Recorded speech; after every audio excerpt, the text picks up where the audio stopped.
Our first speaker today is Gregg Antenen, who serves as the co-founder and executive director at Vistio. When Gregg is not brewing beer, he loves to dabble in data analytics and automation. So please welcome Gregg to the stage. Got that sunshine in my pocket, got that good soul in my feet. I feel that hot blood in my body when it drops. Ooh, I can't take my eyes off of it, moving so phenomenally. You're more like the way we rock it. First time attendee, and of course, first time presenter. I had no idea the screens were going to be so large. So the other thing I did was, when I was thinking about the room, I was thinking much smaller than this, but they gave us a list of the equipment that was going to be available, so I checked that very carefully. They said there was going to be a confidence monitor. Now, I didn't really know what a confidence monitor was, other than I figured out that, hey, basically it's the little monitor up in front here that I should have notes on and so forth. But strangely enough, what they did was they put pictures of all of you in your underwear, and it's fantastic. So I'm feeling fairly confident. I don't know about you, but I really enjoy the new series of progressive commercials.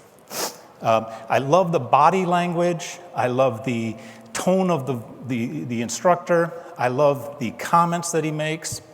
And what's really neat about that is what I like most about it is I think it's so relatable for us that we can see ourselves in that. We know that we are either the instructor of technically challenged parents, or in fact, God forbid, we are the parent.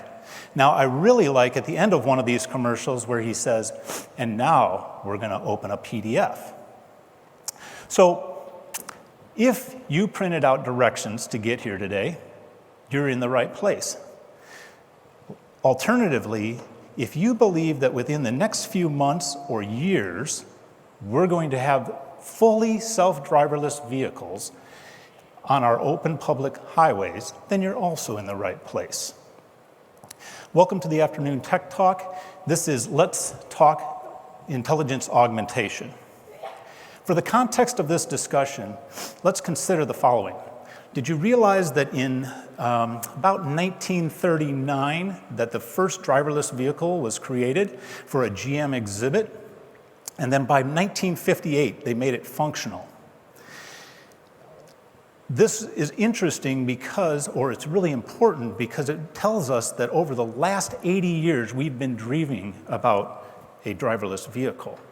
And it also tells us the goal of a driverless vehicle.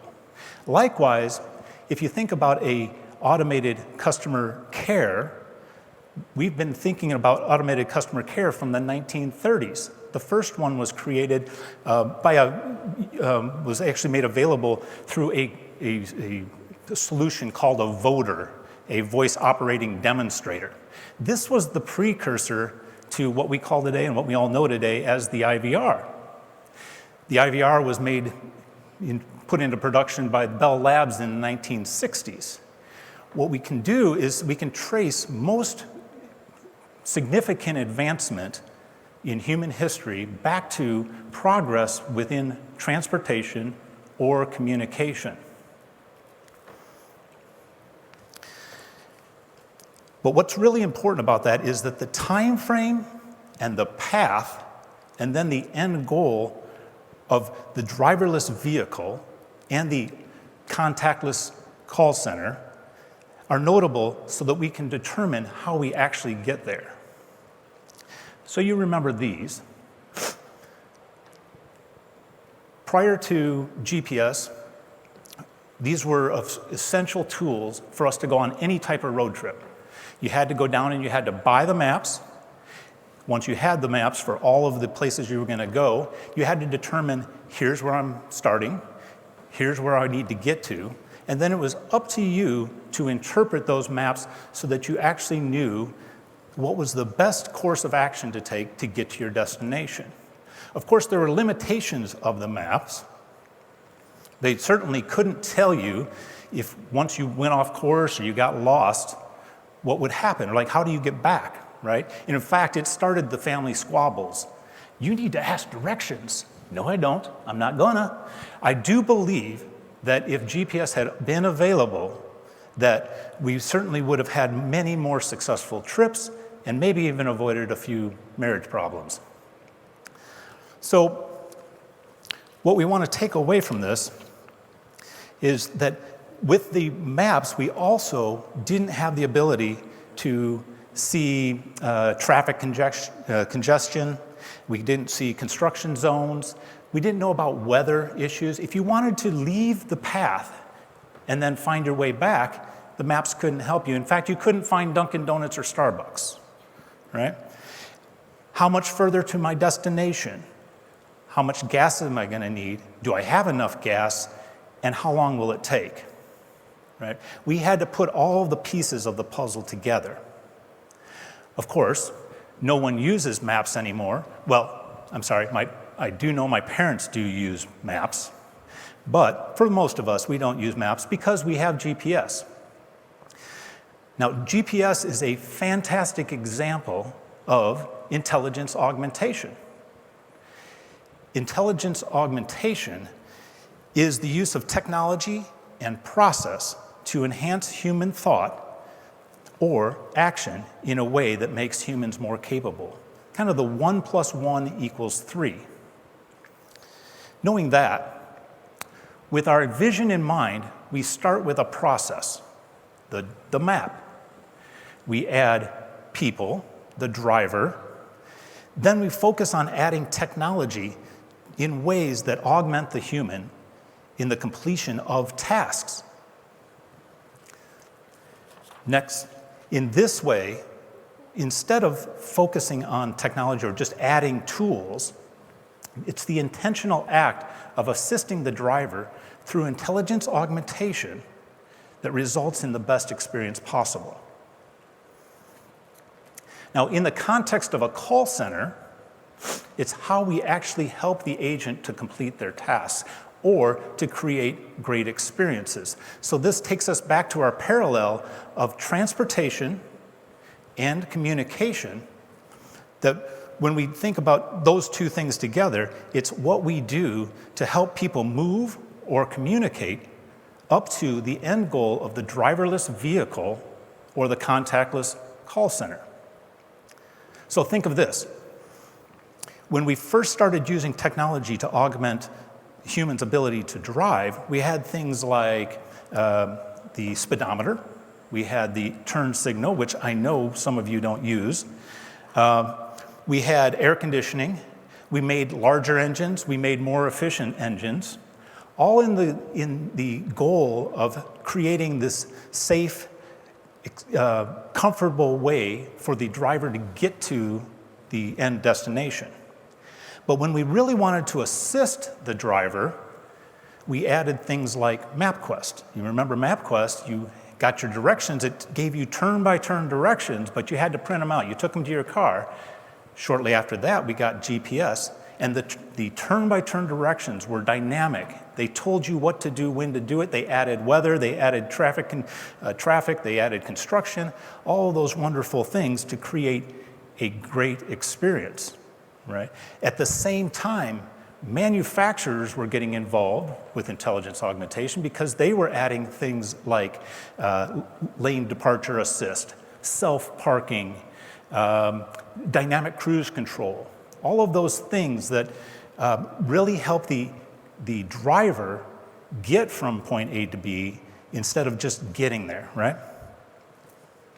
So, at the same time that the car manufacturers were doing that, today as we advance forward to the promised land of the self-driving vehicle, the driver is in fact engaging in fewer actions, right?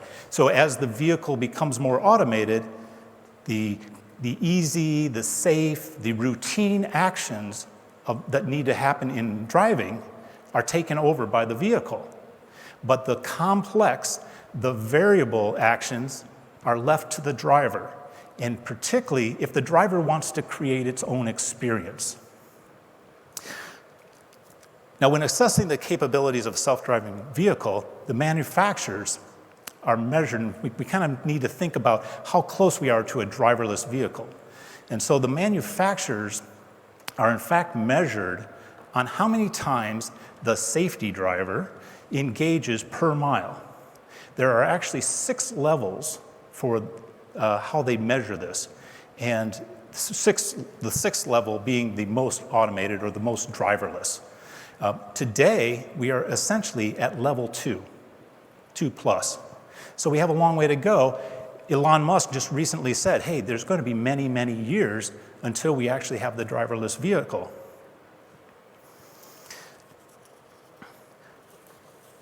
However, as that's happening, we quite literally can see how intelligence augmentation is added to the vehicle in ways to help the driver. So it's actually unfolding. It's creating this, I'll say, holistic and comprehensive and interconnected technology environment that really creates a great experience for the driver. And that's really being, whether we're doing, going across town or we're going across the country, it's all in the effort to get to the point where we ultimately don't need a wheel. Now, for those of us in the contact center industry, perhaps you've dreamt of the future where we have, the technology can handle any customer issue correctly or efficiently and completely autonomously, kind of similar to the self-driving car. In the same way vehicles had the speedometer and the turn signal and these other tools, there is no shortage of technologies in the customer care world. We have great phone systems. We have fast call routing. We have phenomenal ways of measuring success within the call center. How many calls did we answer? How fast did we answer them? In fact, we're adding technology over the number of years here where things like natural language processing, workflow engines, even artificial intelligence grab our attention. But here's the challenge. We've seen many contact centers add new technology, but they're adding it to the end goal. They're saying, hey, I'm going to add this hoping to be right at full automation, instead of adding technology through the process of saying, how do we enhance the agent? We want to enhance the agent in their solving of the problems. And when we add the technologies in that way, the more problems we solve and the faster the agent gets and so forth, those become automated transactions, leaving the complex and variable situations, as well as when we want to create specific experiences up to the agent. So how would we do that? Well, what if we took a look at exactly how this happens with the driverless vehicle and made the same comparison? We would start with turn-by-turn directions, right?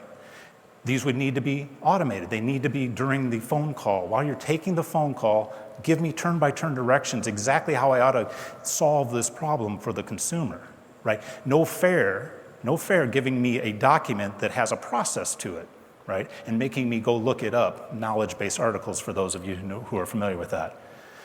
We would start with that turn-by-turn direction. We would add technologies that would enhance that, and we would see that we would automate certain calls types, right? A fully automated contact center isn't always the end goal. Just like what we're finding is that we have a lot of years before we have a fully driverless vehicle. There's a lot of years in between where we create this wonderful experience, this safe experience where the driver is assisted. So the key to intelligence augmentation, starting with your vision in mind, we would still start with the process, add the people, and then determine how to have technology assist the consumer, assist the agent. Intelligence augmentation is, in fact, the use of technology and process to enhance human thought or action in a way that makes them more capable. Now, I'm going to leave today, and I'm going to go call my agent at Southwest to make sure I can get my trip home.